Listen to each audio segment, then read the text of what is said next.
Hello guys, bersama saya lagi dalam Alright Nopo Channel. Sekali lagi update di Dewan Rakyat, sahabat-sahabat semua. Tiba giliran ya YB Rafizi Ramli pula untuk sesi soal jawab. Dan kita tahu hari ini ya soal orang yang memberikan soalan kepada YB Rafizi Ramli, orang kedua adalah orang yang paling bijak ya. Orang yang paling bijak daripada Patipas yang pernah berdebat dengan YB Rafizi Ramli sehingga memalukan diri sendiri. Tapi soalnya YB Rafizi Ramli dengan tenang memberi jawapan yang mantap dan padu ya soalan-soalan yang dikemukakan ini. Jadi menarik untuk kita tonton bersama sahabat semua ya apakah soalan itu dan juga jawapan yang memang mantap ya daripada YB Rafizi Ramli. Tapi dengan itu tanpa buang masa, mari kita tonton dan juga dengar bersama-sama jawapan dan juga soalan ini. Terima kasih Puan Yang Di-Pertua. Soalan saya soalan nombor 9. Assalamualaikum warahmatullahi wabarakatuh dan salam sejahtera. Terima kasih Parit Sulong dan terima kasih Puan Yang Di-Pertua. Ekonomi negara kini berada di landasan yang baik dengan keluaran dalam negara kasar ataupun KDNK telah mencatatkan pertumbuhan positif dalam 2 tahun pertama RMK 12 berkembang pada kadar sebanyak 5.9% tahun. Prestasi ini menunjukkan pemulihan ekonomi dan peningkatan daya tahan negara. Walau bagaimanapun, seperti yang disebut oleh Parit Sulong, perkembangan luaran berisiko untuk mencetuskan kelembapan ekonomi global bagi tempoh 2023 hingga 2025 dan dijangka memberi kesan kepada pertumbuhan negara serta memerlukan pendekatan menyeluruh daripada pelbagai aspek bagi mendepani cabaran tersebut. Tabung Kewangan Antarabangsa IMF pada bulan Julai 2023 telah mengunjurkan pertumbuhan ekonomi dunia berkembang perlahan sebanyak 3% dan perdagangan hanya sebanyak 2% pada tahun 2023. China sebagai antara negara terbesar dalam ekonomi global mempunyai pengaruh yang mendalam terhadap pelbagai aspek dalam landscape ekonomi Malaysia. China juga merupakan rakan dagang terbesar Malaysia selama 15 tahun, iaitu sejak tahun 2009 dan kekal sehingga kini. Pada masa yang sama, Malaysia turut menjadi antara 10 rakan dagang terbesar China, iaitu 3.3% dari jumlah perdagangan China pada tahun 2022. Dari sudut pelaburan, China telah melabur sebanyak $3.6 bilion di Malaysia pada tahun 2022. Dan bila kita tambah lagi dengan pelbagai konflik yang kini sedang berlaku, ia sudah tentu akan ada kesan kepada prestasi semasa ekonomi negara yang merupakan antara negara yang mengamalkan ekonomi terbuka. Oleh itu, Puan Yang Di-Pertua, mengambil kira cabaran global sebegini, ketahanan dan kemampanan ekonomi negara perlu ditingkatkan terutamanya dalam aspek-aspek berikut. Pertama, meningkatkan profil negara sebagai destinasi pelaburan utama serantau untuk menarik pelaburan-pelaburan baru daripada pelabur antarabangsa dan juga pelabur dalam negara. Kedua, untuk mengukuhkan kedudukan fiskal negara untuk meyakinkan pelabur-pelabur bahawa kerajaan berkemampuan untuk terus menyediakan peruntukan pelaburan yang besar dalam sektor-sektor ekonomi strategik. Dan ketiga, memperbaiki reputasi tata kelola dan memudah cara perniagaan dengan izin ease of doing business untuk mempercepatkan pertumbuhan perniagaan baru di Malaysia. Oleh itu, beberapa pendekatan dan keutamaan baru telah dikenal pasti dalam kajian separuh penggal Rancangan Malaysia ke-12.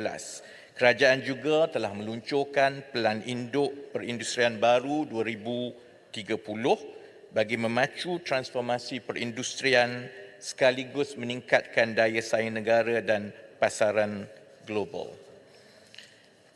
Sehubungan itu, dalam mencapai sasaran-sasaran yang telah digariskan ini, usaha akan dipertingkatkan untuk mempercepatkan reformasi struktur ekonomi memperkukuhkan perdagangan luar dalam rantaian bekalan global, mengoptimumkan potensi ekonomi wilayah dan negeri serta menguruskan inflasi. Dan saya pasti Dewan sudah sedia maklum dalam perancangan kerajaan ada 17 anjakan-anjakan besar dan ini termasuklah juga mengenal pasti 5 industri yang mempunyai pertumbuhan dan nilai yang tinggi iaitu HGHV.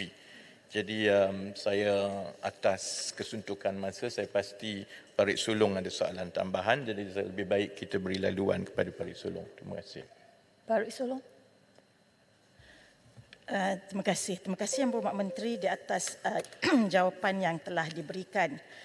Terutamanya apabila Yang Berhormat Menteri ada mengatakan mengenai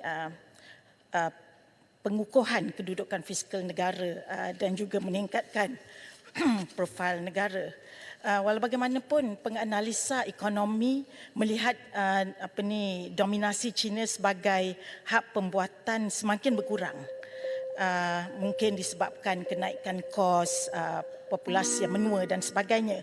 Jadi soalan tambahan saya adalah sejauh manakah kemelesetan hub pembuatan China ini memberi impak kepada sektor perusahaan mikro, kecil dan sederhana di negara ini, dan seterusnya bagaimanakah kerajaan bercadang untuk mengurangkan impak ini bagi memastikan salah satu misi di bawah tumpuan Rise the Shilling ekonomi badani iaitu sebagai jago PMKS serantau dapat dicapai mengikut sasaran. Terima kasih. Terima kasih Parit Sulong. Jadi sebenarnya ada dua soalan yang walaupun nampak berkait tapi dia agak berbeza. Pertama soal impak yang berlaku di China sebagai hub perindustrian dunia kepada Malaysia. Kerana itu sebenarnya satu peluang yang baik untuk negara kita. Dengan keadaan geopolitik yang sedang berlaku di dunia, banyak pelabur-pelabur dan pemain industri yang membina industri pembuatan di China sebelum ini mengambil jalan untuk mengurangkan risiko keterdedahan mereka kepada risiko geopolitik ini. Jadi kalau kita memberi tumpuan yang baik, itu akan membolehkan berlakunya peralihan industri pembuatan yang kini banyak di China untuk mula melihat kepada negara-negara lain. Kita telah lihat ia berlaku untuk Vietnam contohnya. Sebab itu kita berharap dengan dasar yang baik itu akan dapat menarik lebih ramai lagi industri untuk datang ke Malaysia dan beralih daripada China ke Malaysia. Soal PMKS itu agak-agak berlainan pada pandangan saya kerana PMKS kita 79%-nya adalah bersifat mikro. Dan mikro ini 5 pekerja dan perolehan yang kurang daripada RM300,000 setahun, kebanyakan mereka adalah terlibat di dalam perindustrian makanan. Jadi sementara kesan yang berlaku di China itu tidak sangat memberi kesan kepada mereka, tetapi kita perlu mencari jalan untuk memastikan perindustrian-perindustrian kecil dan mikro ini dapat diskalakan supaya mereka mula meneroka aktiviti-aktiviti yang boleh menjadi dengan izin Puan Yang di-Pertua feeder kepada industri SME. Selalunya bila kita sebut SME, kita ingat perkilangan, pembuatan, tapi sebenarnya mikro di Malaysia ini majoritinya adalah dalam F&B.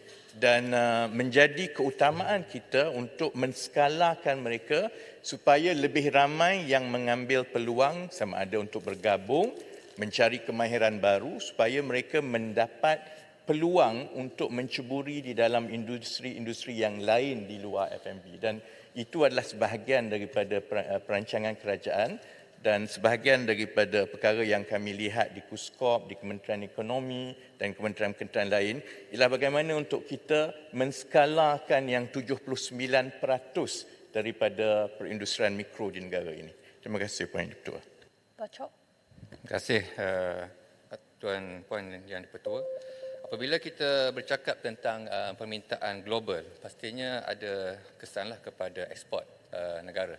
Jadi soalan saya kepada Yang Berhormat Menteri, apakah pendekatan kerajaan bagi memastikan ekspor negara kekal kompetitif dan dapat terus ditingkatkan. Mengambil kira trend penurunan ekspor negara dan termasuklah Purchasing Managers Index yang merosot sejak Januari 2023 serta pertumbuhan perlahan negara-negara dagang utama yang disebutkan oleh Yang Berhormat Menteri sebentar tadi. Terima kasih. Terima kasih Bacuk. Sebagai sebuah negara dagang yang sebahagian hasil kita adalah ekspor, maka kita tak akan lari daripada turun naik ekonomi dunia. Memang menjadi lazim apabila ada kelembapan dalam ekonomi dunia, maka permintaan itu akan menurun dan maka akan dikesan kepada industri kita. Ada dua perkara yang pada pandangan saya perlu diberi perhatian khusus oleh negara, baik yang membuat dasar di peringkat kerajaan dan juga industri-industri. Pertama, selalunya satu kitaran yang lembap ini akan menyebabkan ada industri yang tidak boleh bersaing kerana bila pembelian daripada negara luar itu berkurang, mereka ada kos, maka mereka tak boleh terus dalam perniagaan. Jadi sebab itu perkara-perkara yang sebelum ini adalah masalah struktur dalam perniagaan perlu juga diselesaikan oleh pemain-pemain industri kita yang berdagang di antarabangsa. Ini termasuklah contohnya pematuhan kepada keperluan-keperluan yang sebelum ini mungkin kita tak beri titik berat. Contohnya pematuhan hijau.